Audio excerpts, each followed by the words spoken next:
Magandang hapon. Sa News 5 Alerts, patuloy ang pagtaas ng bilang ng mga naputukan ilang oras bago ang pagsalubong ng bagong taon.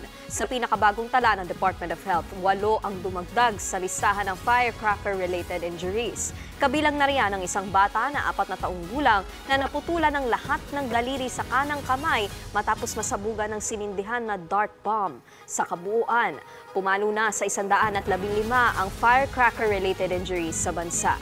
Pinangangambahan namang tataas pa ang bilang ng mga naputukan habang papalapit ang salubong.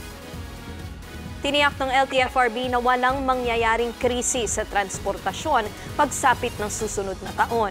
Yan ay sa harap ng nalalapit na pagsasara ng consolidation period ngayong araw para sa mga PUV. Sa pinakahuling tala ng ahensya, nasa 33% pa lang ng mga jeep at UV Express ang sumali sa mga kooperatiba. Pero ayon sa LTFRB, mayroon naman mga alternatibong masasakyan ang mga commuter, gaya na lang ng mga tren at bus. Giit ng ahensya na para rin sa kapakanan ng mga commuter ang PUV Modernization Program.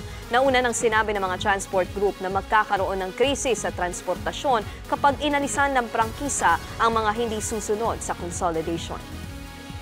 Para sa iba pang mga balita, pumunta lang sa news5.com.ph, pati na rin sa News 5 Facebook, YouTube, TikTok at X social media pages. Ako po si Nikki De Guzman at narito naman ang mga balita sa Frontline Pilipinas Weekend mamaya.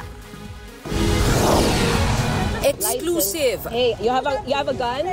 Kaskaserong motorista sa Cavite, nakabangga na, nanugod pa at nagpakita pa ng baril sa mga nakaalitang motorista.